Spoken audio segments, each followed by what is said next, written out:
이 도덕경 강의할 때 제일 어려운 점이 뭐냐면은 유무상생을 이해하는 게 제일 어려워요. 유무상생을 제일 이야기하는 게. 포스트 모더니즘을 이해할 때 모더니즘적 사고에 갇힌 사람들은 포스트 모더니즘을 이해하기 어려워. 이해하기 어려워요. 왜? 모더니즘에서는 이 세계에 존재하는 모든 것은 다 뿌리가 있다. 그런데 포스트 모더니즘에서는 이 세계에 존재하는 모든 것은 부평초와 같다. 모더니즘에서는 이 세계에 존재하는 모든 것은 등기가 돼 있다. 포스트 모더니즘에서는 이 세계에 존재하는 모든 것은 다 등기가 안 돼 있다. 다 가등기 상태다. 가등기다. 그러니까 우리한테 익숙한 존재성 자체를 부정하는 거예요. 존재에 대한 해석을 다르게 하는 거예요.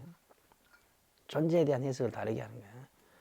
그러니까 이 도덕경을 이해할 때도 제일 어려운 점이 뭐냐면은 유면 유고 무면 무인데 왜 유는 무에 의해서 드러나고 무는 유에 의해서 드러난다고 하냐. 그 말을 이해하기가 어려운 거예요. 그 말을 이야기하는 거예요. 유는 유고 무는 무다 이러면 아주 쉬워요. 그런데 유는 무고 무는 무가 아니에요. 무는 유와 의존되어 있을 때 무로 드러나. 유는 무와 의존되어 있을 때만 유로 드러나. 그러니까 그것을 이야기하면 어려워요. 그러니까 이 반야학에서도 이 공을 이해하는 것이 매우 어려워요. 그 뭐냐? 어떤 것은 어떤 것으로 있고 그 어떤 것의 성질이 다하면 어떤 것은 어떤 것으로서는 소멸된다. 이러면 이해하기 쉬워. 그런데 이 어떤 것이 존재성 자체가 어떤 것으로 있는 것이 아니다. 어떤 것은 다양한 계기들에 의해서 잠시 엉켜 있는 상태다. 잠시 엉켜 있는 상태다. 이렇게 말하기 때문에 이제 이해하기가 어려워지는 거죠. 여기서 자 다시 이제 뒤로 쑥 돌아가 보죠. 이제 실상, 이 세계의 실상은 어떤 모습이냐? 이 세계의 실상은 어떤 모습이냐? 부처는 이 세계의 실상은 인연이다. 이렇게 말했어요. 인연이다. 그 인연이라는 말은 무슨 말이냐? 특히 이해해야 될 것이 본질적으로 존재하지 않는다. 본질적으로 존재하지 않는다는 거예요. 본질이라는 거는 여러분들은 장자 공부할 때 다 한번 하셔서 익숙할 거예요. 본질이라는 건 뭐냐? 어떤 것을 다른 것이 아니라 바로 그것이게 해주는 성질, 이것을 본질이라고 그래요. 어떤 것을 다른 것이 아니라 바로 그것이게 해주는 성질, 이것을 본질이라고 그래요. 자, 본질적인 시각으로 보면, 자, 이렇게 우리가 가상을 해보죠. 이것도 의자예요. 그렇죠? 내가 의자에 앉아있죠. 이것도 의자죠. 책상으로 쓰고 있지만 의자예요. 이것도 의자예요. 이것도 의자고 이것도 의자고 이것도 의자예요. 그죠? 저것도 의자예요. 자, 그러면은 내가 지칭한 의자들 네 가지가 모양이 같아요, 달라요? 다르죠. 모양이 다른데 이 네 가지를 다 의자라고 그래. 그건 뭐냐? 의자라고 할 수밖에 없는, 즉 이것을 의자이게 하는 성질이 여기에 있기 때문에 그래.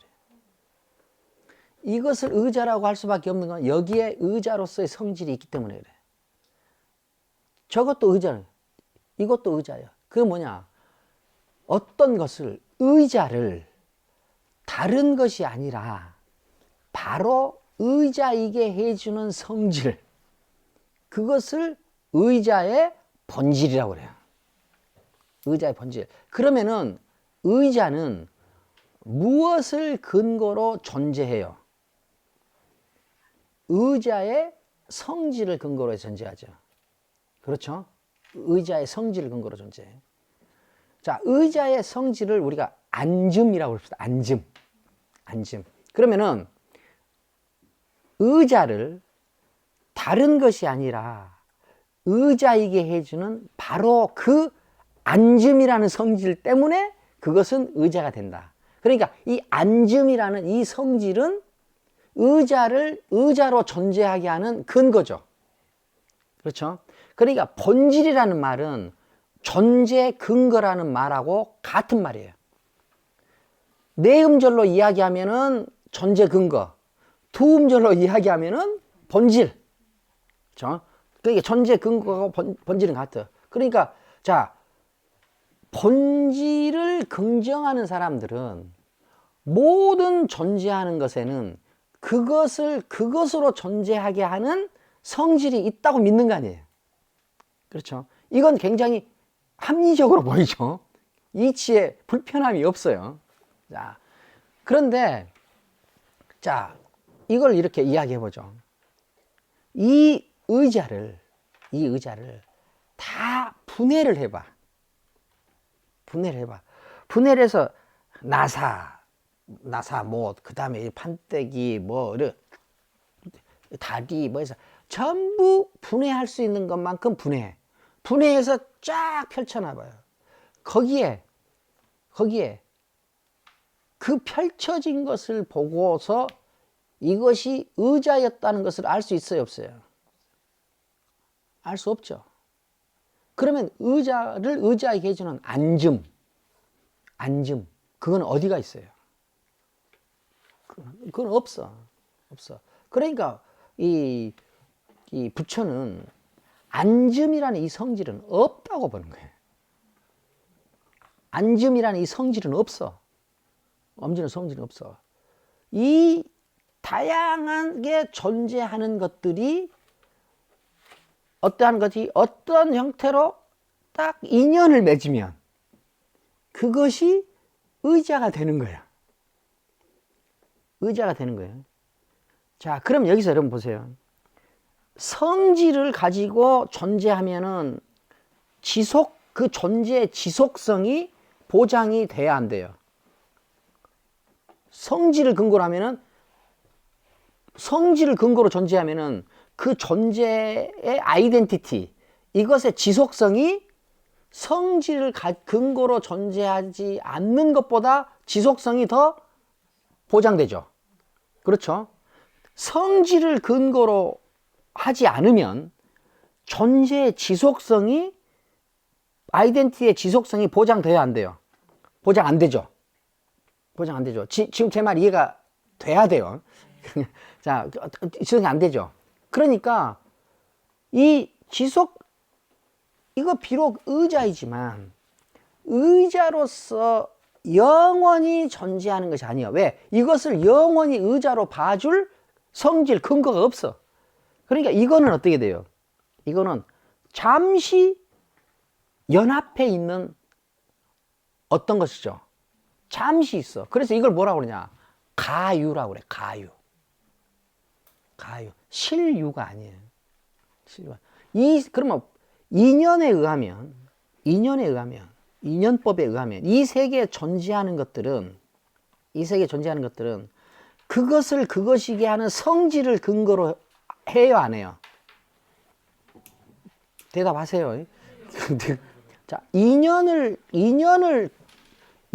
원리를 적용하면 이 세계에 존재하는 모든 것들은 그것을 그것이게 하는 성질이 있어요, 없어요? 없죠. 왜? 성질이라는 것은 그것을 그것이게 해준 성질이라는 것은 존재 근거니까. 인연이란 게 뭐냐면은 그냥 연합이에요, 연합. 그러면은 이 연합된 물건들은 물건들, 연합된 것들은 존재 근거가 있어요, 없어요? 없죠. 없죠. 존재 근거를 어떤 토대, 즉 존재 근거를 바탕으로 해서 존재하는 것이 아니라 그런 것이 없이 그냥 뭉쳐 있는 거야. 무슨 말인지 아시겠어요? 그러니까 본질이라는 것은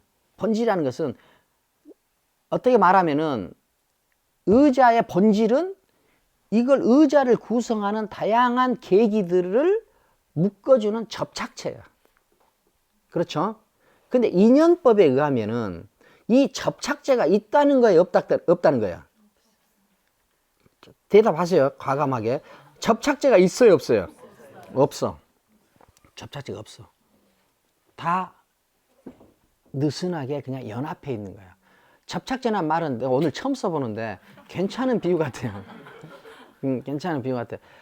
그러니까 이거는 본질, 즉 의자는 앉음이라는 성질을 근거로 해서 존재한다. 그러면 이거 우리가 본질주의적 시각이죠. 그러면 이건 접착제가 있어요, 없어요? 있어요, 없어요? 있죠. 접착제가 있어요. 접착제, 이것을 성질이라고. 내가 좀 더 생각을 해봐야 되겠는데 접착제라는 이 단어는 괜찮은 단어 같아요. 자, 지금 이것이 이해가 돼야 돼. 이것이 이해가 되면은, 안 되면은 한 발짝도 못 나가. 공이란 개념을 이해하지 못하면은 한 발짝도 못 나가. 한 발짝도 못 나가. 자, 인연이라는, 자, 이 세계는 고통의 바다다. 그러니까 이 고통의 바다에서 벗어나야 된다. 그것을 해탈이라고 한다. 고통의 바다에서 벗어나지 못하는 이유는, 못하는 모습을 우리는 인연의 체인을 벗어나지 못해요. 거기 이렇게 뺑뺑뺑뺑 돈다. 그러면 윤회의 틀을 벗어나지 못하고 있다. 윤회의 틀을 벗어나지 못하는 건 뭐냐? 벗어나지 못한 업을 쌓기 때문이다. 업을 쌓는 이유는 뭐냐? 무식하니까 그렇다. 뭘 무식하느냐? 세계의 진짜 모습이 뭔지를 잘 모르기 때문에 그렇다. 그럼 세계의 진짜 모습을 알아보자. 세계의 진짜 모습을 단어로 실상이라고 하자. 자, 그럼 실상이 어떻게 됐다는 거냐, 도대체? 실상인 뭐냐? 이 세계에 존재하는 것은 어떤 존재 근거를 접착제로 사용해서 존재하는 것이 아니라 존재 근거라는 건 없다. 그냥 다양한 계기들이 잠시 얽혀서 존재할 뿐이다. 이걸 뭐라고 그러냐? 이걸 인연이라고 그런다.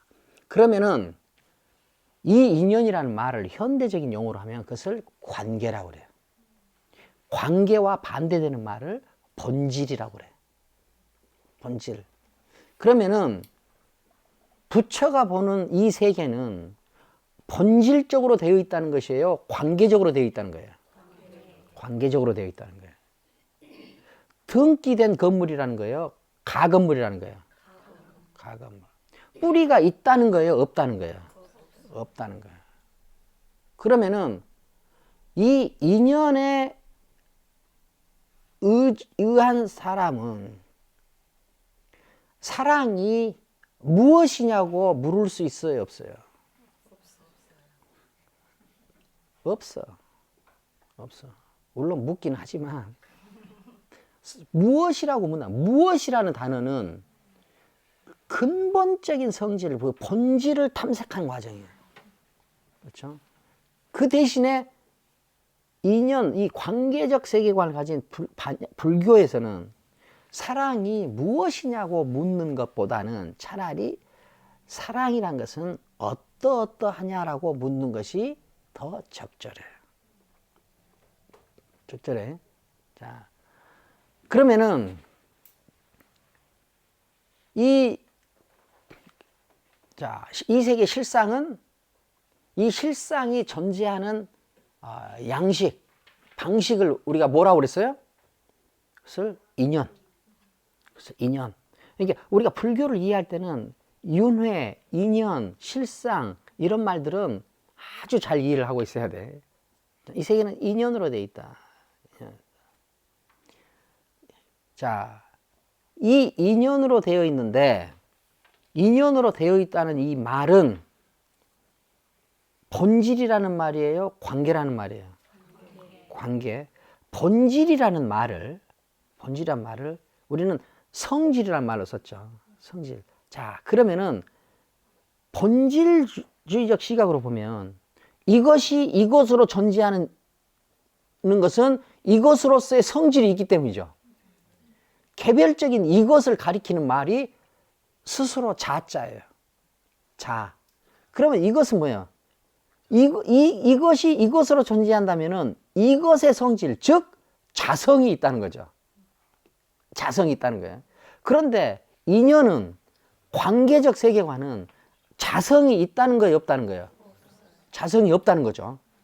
자성이 없다. 그러니까 자성이 없다는 말을 뭐라고 쓰냐? 무자성. 무자성. 그런데 언제부터 무자성이냐?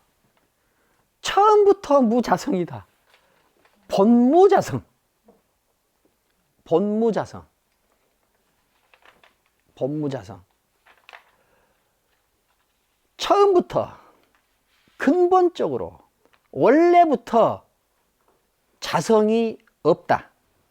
이것이 세계의 실상을 말해주는 하나의 아주 핵심적인 표현이에요.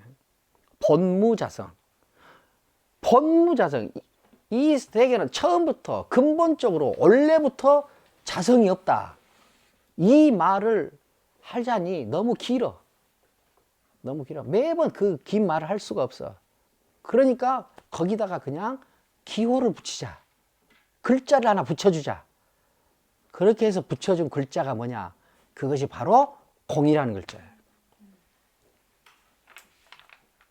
그것이 공이라는 글자예요. 공이라는 글자예요. 공이라는 것은 그러면은 실제로 있는 어떤 상태예요? 아니면은 그냥 단순한 논리적 개념이에요?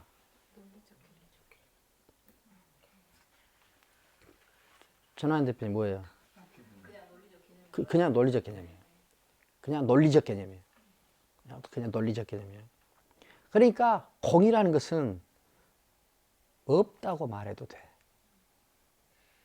있는 것은 뭐예요? 있는 상태는 공보다 더 있는 상태는 본무자성이에요. 그래서 여러분들이 공이라는 단어를 들으면 항상 네 글자가, 네 음절이 생각이 나야 돼. 그게 뭐예요? 본무자성. 그러니까 불교를 공부할 때는 공이라고 써놓고 본무자성이라고 읽어야 돼. 본무자성이라고 읽어야 돼. 그런데 사람들은 이 공이라는 것이 하나 이렇게 기호로 만들어지면 그것이 있는 것인 줄 알고, 그 공을 추구해. 이게 될 일이 안 될 일이에요? 안 될 일이에요. 공을 추구해. 그러니까 불교 경전에 가끔 어떤 말이 나오느냐? 공공이라는 말이 나와. 공공. 공마저도 공해야 된다. 공마저도 공해야 된다. 이 말은 뭐야?